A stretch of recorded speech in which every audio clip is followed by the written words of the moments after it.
இப்போ சொல்லிடுறாரு புஷி ஆனந்தன், ஜனநாயகம் படத்தை நம்ம திருவிழா மாதிரி கொண்டாடணுன்றாரு. ஸோ அவர் இன்னும் ரசிகர் மன்ற தலைவராகவே இருக்கிறார், அமைச்சராக இல்லை. திரு மாண்புமிகு அமைச்சர் புஷி ஆனந்தனுக்கு நீர்வளத்துறை டிபார்ட்மெண்ட் பற்றி என்னன்னு தெரியுமா? காவேரி இஷ்யூ என்னன்னு தெரியுமா? இன்னைக்கு அவன் ஆர்ப்பாட்டத்தை ஆரம்பிச்சிட்டான். இப்போ தெரியும் ஆரம்பிச்சிட்டான், மேகதாது டேமில் கட்டி டேம் கட்டுவான்றான். இப்போ அதுக்கு சிஎம் பேசும். உங்களுக்கு இருக்கிறாங்க இல்லை ஸ்போக்ஸ் பர்சன் டிவியில் பேசுறதுக்கு, அவங்கள்ட்ட நீங்கள் பதில் சொல்லுங்கள். நான் கைது பண்ணுவேன் தான் இன்னும் திமுக தொண்டெல்லாம் வெளியே வரும். அது உங்களுக்கு தான் ஆபத்து. நீங்கள் டீசெண்டாக பாலிடிக்ஸ் பண்ணுங்க. அவர் பெரிய தலைவர், எங்கள் தலைவர் தளபதி முத்துவேல் கருணாநிதி ஸ்டாலின். எங்கள் தளபதி வந்து ஒரு மிகப்பெரிய தலைவர். பாஜகனுடைய ரெப்ரசன்டேட்டிவ் தான் Tamil Nadu CM, honourable CM actor Vijay. நான் சொல்றேன், இப்போ அண்ணாமலை வி த லீடர்ஸா அவர் ஆரம்பிச்சிருக்காரு. அது யாரு? It is one of the branch of BJP. You should treat them like a bonded labour. Tamil Nadu Congress party is bonded labour for actor Vijay. இதுக்கு உங்கள்கிட்ட எதுவும் ஆதாரம் இருக்குதா?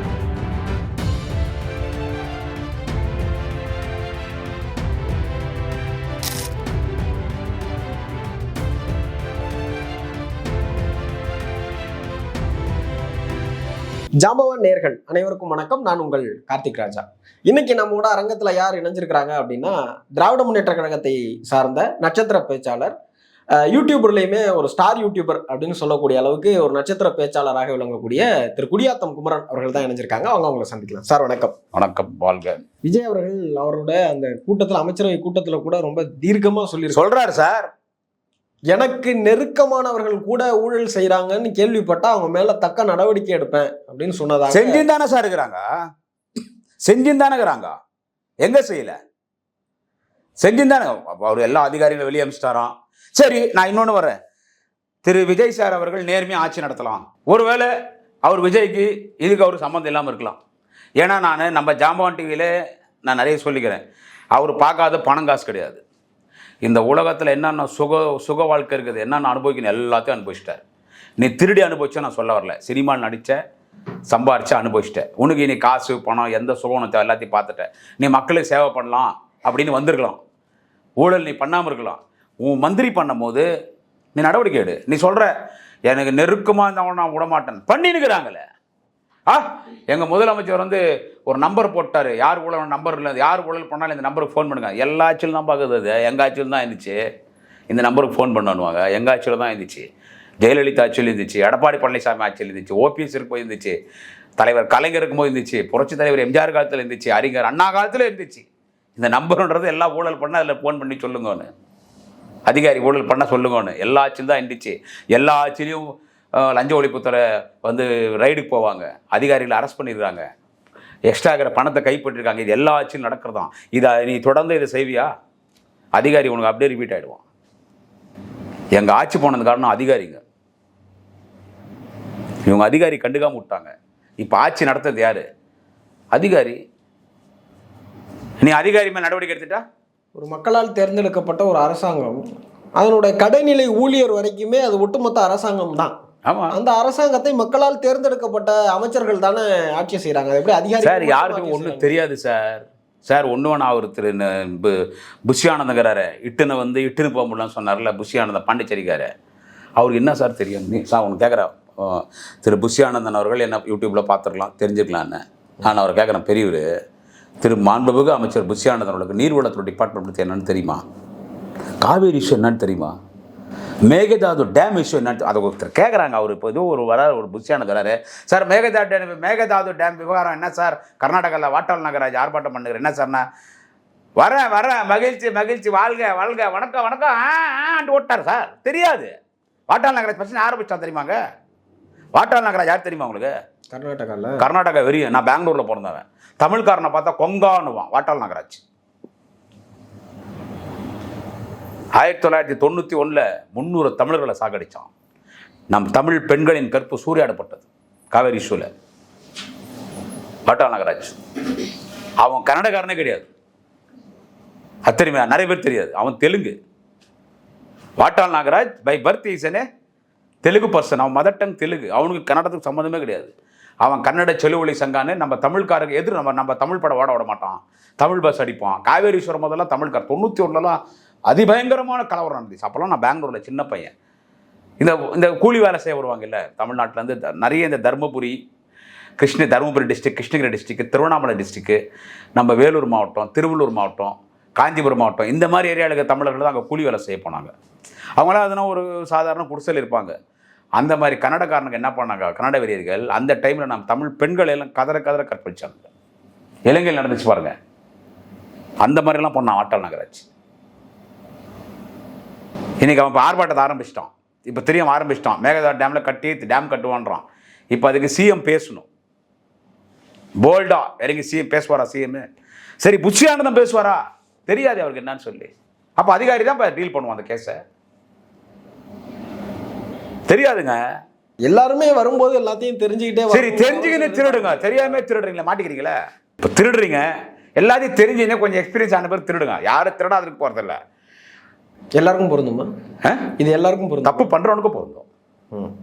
தப்பு பண்றவனுக்கு பொருந்தும். சார் எவிடன்ஸா மாட்டாங்களே சார். அவங்க அதிகாரி மேலே பள்ளியத்துக்கு போட்டாங்க. அதிகாரி நான் துறையை நடவடிக்கை எடுத்துட்டேன். ஒரு அதிகாரிலாம் மந்திரி நாலேஜ் இல்லாமலாம் இவ்வளோ பெரிய ஏதோ சின்ன ஒரு டிரான்ஸ்ஃபரோ சின்னது ஏதோ ஒரு துட்டு வாங்கிக்குவோம். 5 லட்சம் 10 லட்சம் அவ்வளோதான் அவன் கெப்பாசிட்டி. பெருசெல்லாம் அவன் பண்ண முடியும். சின்னதாக பண்ணுவான், அதிகாரி பண்ணுவாங்க. இது நான் எல்லாத்தையும் குறை சொல்ல. அதெல்லாம் இது எல்லாம் என்ன இதில் போய் இங்கே என்ன யார் ஏசு புத்தர் காந்தியா என்ன அதெல்லாம் அதிகாரி பண்ணுவான். பண்ணாதெல்லாம் இருக்க மாட்டான். அந்த அதிகாரியினோட பணம் வாங்குறதும் வந்து யாரெல்லாம் அமைச்சராக இருக்காங்களோ எல்லா அமைச்சர்களுக்கும் அப்போதும் தெரியும். யாரெல்லாம் அமைச்சராக இருக்காங்களோ தெரியும். இது ஜென்ரலான விஷயம் தானுங்க. இது தெரியுங்க. எல்லா அதிகாரியும் சஸ்பெண்ட் பண்ணான். எல்லா அதிகாரியும் சஸ்பெண்ட் பண்ணோம். எல்லா அதிகாரியும் அப்படி வந்து ஊழல் கரைப்படிந்த கரத்துக்கு தான் சொந்தக்காரங்க. எல்லா அதிகாரியும் நம்ம சொல்ல முடியாது. நேர்மையான அதிகாரியும் நிறைய பேர் இருக்காங்க. நேர்மையான போலீஸ் நிறைய பேர் இருக்காங்க. நிறைய பேர் எனக்கே தெரியும். நேர்மையான போலீஸ் எத்தனை பேர் இருக்காங்கன்னு எனக்கு தெரியும். நேர்மையான போலீஸ் அவங்க வசதியாக கூட இருக்க மாட்டாங்க. சம்பளம் மட்டும் வாங்கி குடும்பத்தை நடத்துவாங்க, பசங்களை படிக்க வைப்பாங்க, வீட்டில் நல்லது கெட்டது அந்த சம்பளத்தை வச்சு பார்க்குற எத்தனையோ ஆயிரக்கணக்கான போலீஸ் அதிகாரிகள் நம்ம தமிழ்நாட்டில் இருக்கிறாங்க. அதே மாதிரி எத்தனையோ ஆயிரக்கணக்கான அதிகாரிகள் இருக்காங்க. நம்ம இவர் இருந்தார், அவர் பேர்னா தலைமை நிலைய செயலாளர் திமுக ஆட்சியில் இறையன்பு. அவர் மாதிரிலாம் ஒரு அதிகாரி பார்க்க முடியுமா? இறையன்பன் அவர் மாதிரி அதிகாரி பார்க்க முடியுமா? இருக்கிறாங்க. நான் எல்லா அதிகாரி குறை சொல்ல மாட்டேன். அதுக்குன்னு ஒரு சில அதிகாரிங்கிறாங்க. எத்தனை அதிகாரிகள் அரெஸ்ட் பண்ணுறாங்க. அந்த மாதிரி அதிகாரிகளை அமைச்சர் சிட்டா வச்சுக்கணும். இங்கே அமைச்சர் சொல்லி தானே அவங்க செய்கிறாங்க. இன்னும் கொஞ்ச நாளில் பாருங்க, அந்த தூத்துக்குடி எம்எல்ஏ ஸ்ரீநாத் மந்திரி பிரச்சனை வெளியே பெருசாக வருது பாருங்க. அது நக்கீரன் பத்திரிகையில் கிளீனாக போட்டிருப்பாங்க. அது அதனால் நான் முதலமைச்சருக்கு என்ன சொல்கிறேன்னா, நீ எல்லாரையும் நான் அரெஸ்ட் பண்ணுவேன், எல்லாரையும் கேஸ் போடுவேன் போயினே இருந்தால் திமுக காரங்களாம் கையில் செல்ஃபோன் வச்சுருக்கிறான். ஜென்சி வந்துருச்சு. ஒரு நாளைக்கு 500 பேர் பேசுகிறாங்கன்னு வச்சுக்கோ. முதலமைச்சர் 500 பேர் நீங்கள் அரெஸ்ட் பண்ணுவீங்களா? விமர்சனத்தை தாங்கிங்க சார். விமர்சனம் தாங்கிக்குங்க. உங்கள் கட்சிக்கார விட்டு பதில் சொல்லுங்கள். உங்களுக்கு இருக்கிறாங்க இல்லை ஸ்போக்ஸ் பர்சன் டிவியில் பேசுறதுக்கு, அவங்கள்ட்ட நீங்கள் பதில் சொல்லுங்கள். நான் கைது பண்ணுவேன் தான் இன்னும் திமுக தொண்டெல்லாம் வெளியே வரும். அது உங்களுக்கு தான் ஆபத்து. இந்த மாதிரி எவ்வளோ விமர்சனத்தை கலைஞர் பார்த்துருக்காரு. இந்த மாதிரி எவ்வளோ விமர்சனத்தை தலைவர் தளபதி ஸ்டாலின் பார்த்துருக்காரு. இந்த மாதிரி எவ்வளோ விமர்சனத்தை ஜெயலலிதா பார்த்துருக்காங்க, எம்ஜிஆர் பார்த்துருக்காங்க, அண்ணா பார்த்துருக்காங்க. அவர் இன்னொரு முதலமைச்சர் ஆயிட்ட இன்னொரு பக்குவம் அடியில், அவ்வளோதான் நான் சொல்ல வரேன். இன்னொரு நடிகராகவே இருக்கிறார். இப்போ சொல்லிடுறாரு புஷி ஆனந்தன், ஜனநாயகம் படத்தை நம்ம திருவிழா மாதிரி கொண்டாடணுன்றாரு. ஸோ அவர் இன்னும் ரசிகர் மன்ற தலைவராகவே இருக்கிறார், அமைச்சராக இல்லை. ஜனநாயக படத்தை நம்ம திருவிழா மாதிரி கொண்டாடணுன்றார் புஷி ஆனந்தன். ஸோ அவர் இப்போ கூட ஒரு ரசிகர் மன்ற தலைவர் தான், அமைச்சர் கிடையாது. இப்படி இருக்கும். இந்த ஆட்சி குறை சொல்ல தான் செய்வோம். ஏன் உங்களுக்கு கோவம் வருது? இல்லை, அவர் ஆரம்பத்தில் திரைத்துறையில் இருந்து பின்னாடி வந்து ஒரு அரசியலுக்கு வராரு அப்படின்னும் போது அவர் வந்து இனிமேல் நான் படம் நடிக்க மாட்டேன் அப்படின்னு சொல்லிட்டாரு. அப்போ அவருடைய ரசிகர்களுக்கு வந்து படத்தில் நடிக்கல. ஆனால் அரசியலில் முதலமைச்சர் நடிச்சிட்டு இருக்காரு அண்ணன் விஜய் அவர்கள். படத்தில் நடிக்கல, அரசியலில் முதலமைச்சர் அண்ணன் விஜய் நடிச்சிட்டு இருக்காரு. சார் திமுகவை எதிர்க்கிறது, திமுக ஒழிக்கிறது தான் என்னோட லட்சியம். நீ அரசியல் பண்ண அதே மக்கள் ஓட்டு போட்டாங்க. அதுதானே சார் அவர் அரசியலில் பேச. அப்போ இந்த பேச்சுக்கெல்லாம் வரும். எலும்போடிப்பன் பேசினார் எம்எல்ஏ ஆச்சுங்களா, இன்னும் ஒரு சிலர்லாம் பேசினாங்க. அப்போ இந்த மாதிரி பேச்சுக்கெல்லாம் வரும். நீங்கள் இப்படி அரசியல் பண்ணும்போது உங்களுடைய தாக்குதல்லாம் ரொம்ப டீசெண்டாக இருந்தால் உங்களை டீசெண்டாக பேசலாம். நீங்களே கீழே இறங்கி இப்போ ஒரு முதலமைச்சர் இருக்குல்ல, கீழே இறங்கி கொத்து பரோட்டா போடுன்ற வார்த்தைலாம் எவ்வளோ பெரிய விஷயம். அது 5 நிமிஷம் கொத்து பரோட்டா போடுறது இப்படின்னா இனி எல்லா தொழிலும் போடுறதா என்ன இருக்கும்ன்ற. அதாவது பெருந்தலைவர் காமராஜ் தேர்தலில் தோற்று போனார், உங்களுக்கு தெரியும். சீனிவாசன் ஒரு மாணவர் அவரை தோக்கடிச்சார். அவர் தோத்த போனோடனே மாணவர் சீனிவாசன் போய் அறிஞர் அண்ணா கூப்பிடுறாரு. இதே அறிஞர் அண்ணா தான் நம்ம குடியாத்த இடைத்தேர்தலை பெருந்தலைவர் காமராஜ் சப்போர்ட் பண்ணார். குணாலா மணாலா சென்று வா குடியாத்தம் வென்று வா கோட்டைக்கு என்னாரு.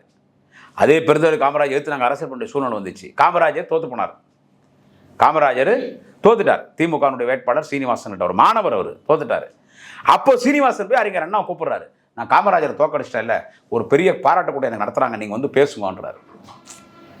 அண்ணா வந்து காமராஜரை தோக்கடிச்சார். பெருந்தலைவர் காமராஜர் பெரிய தலைவர். இன்னைக்கும் அவர் தான் எல்லாரும் பெருந்தலைவர் காமராஜர், டாக்டர் கலைஞர், அறிஞர் அண்ணா எல்லாம், தளபதி ஸ்டாலின் எல்லாம் ரோல் மாடல் தலைவர்கள். அப்ப என்ன தெரியுமா சொன்னார் அண்ணா? காமராஜர் திமுகவை வந்து எதிர்க்கிறாரு, நாங்கள் காமராஜர் திமுக தோக்கடிக்குது. ஆனால் அண்ணா அழுதார், தோத்து போனாரே காமராஜர், இந்த தலைவனே தோத்து போயிட்டாருன்னு.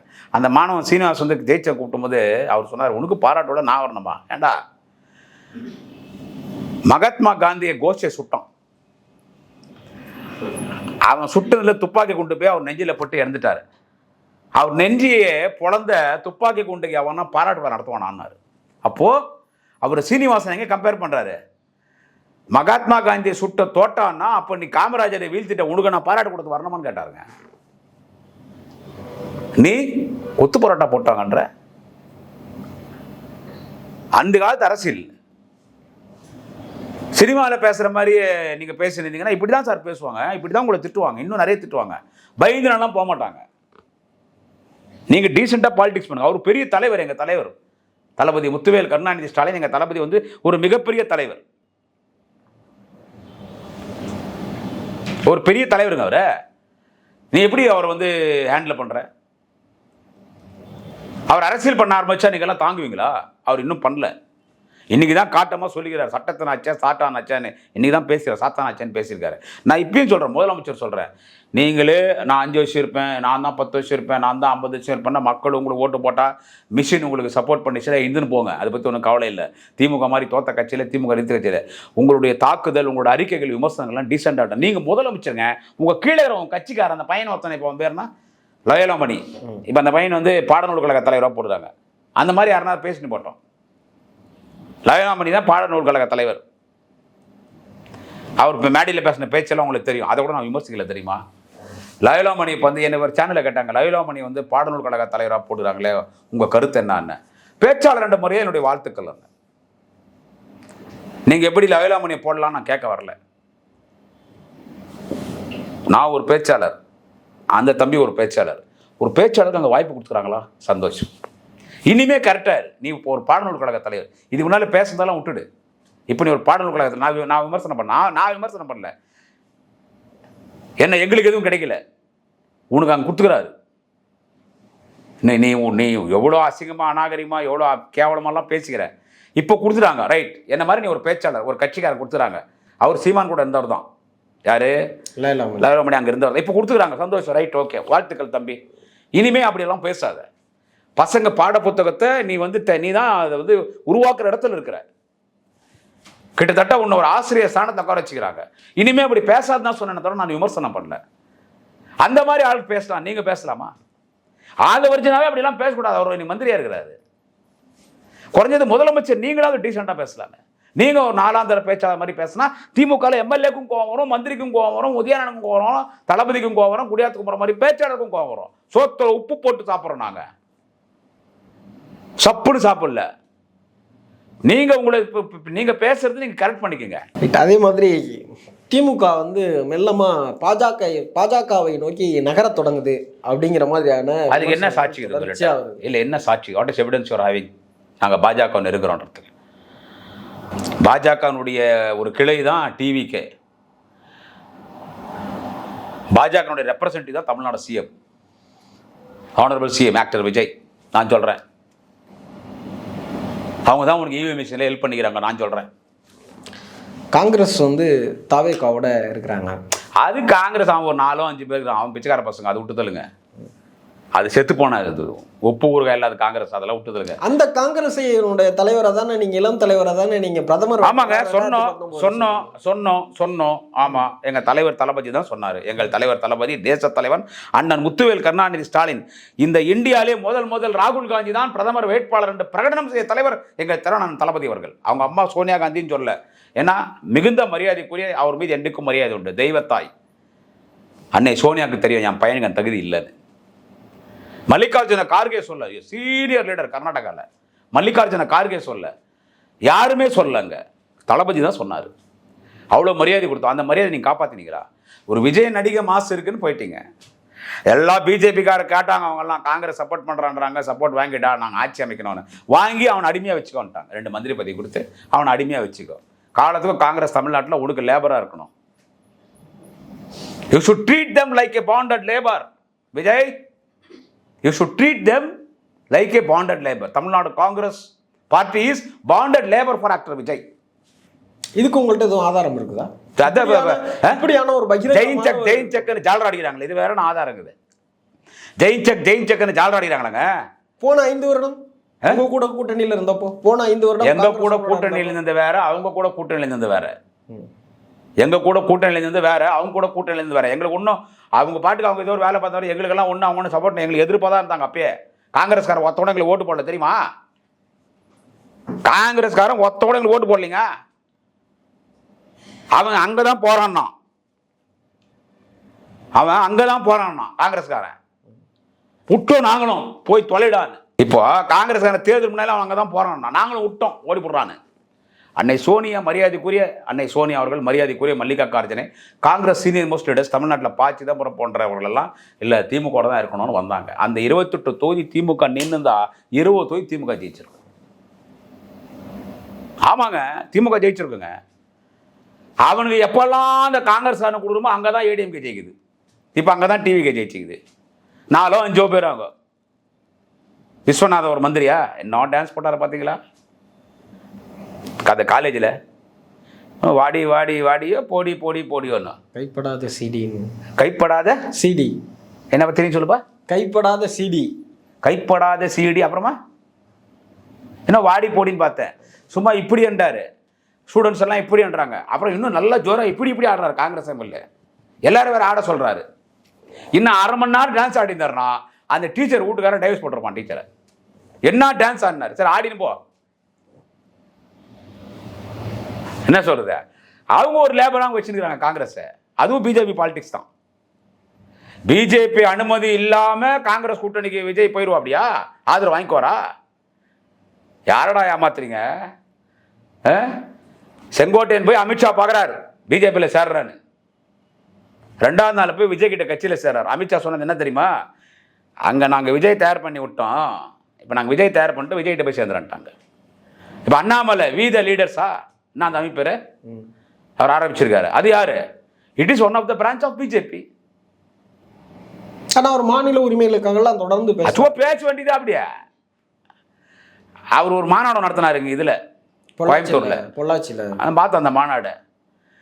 மது வருவாழ்வு மையம், இதுல மது வருவாழ்வு மையம், டி அடிக்ஷன் சென்டர். அந்த அமைப்பு நடத்த ஒரு கூட்டம் மாதிரியே இருந்துச்சு.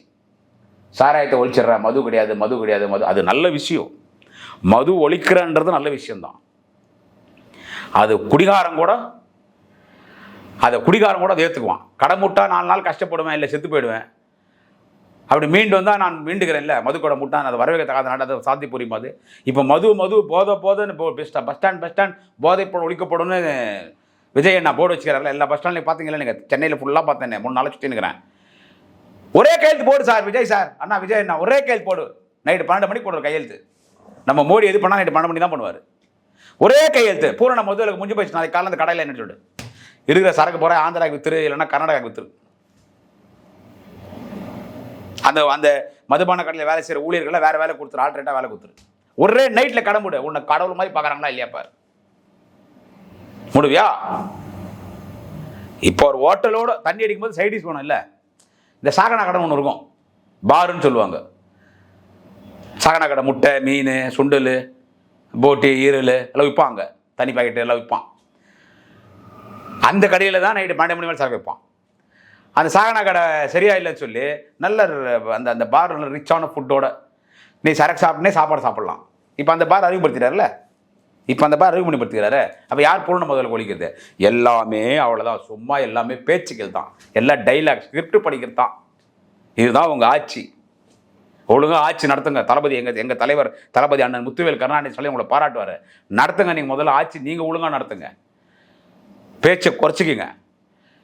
இப்படி பேசினா நம்ம தூத்துக்குடி விளாத்திக்குளம் எம்எல்ஏ மாதிரி தான் எல்லாம் பேசுவாங்க. கருத்து சுதந்திரம் வந்து சார், பேச்சு சுதந்திரம் வந்து சார். நான் அடிக்கடி சொல்லுவேன், for every action there is an equal and opposite reaction. உங்ககிட்ட என்ன மாதிரி ஆக்ஷன் வரும், தகுந்த மாதிரி ரியாக்ஷன் வர தான் செய்யும்.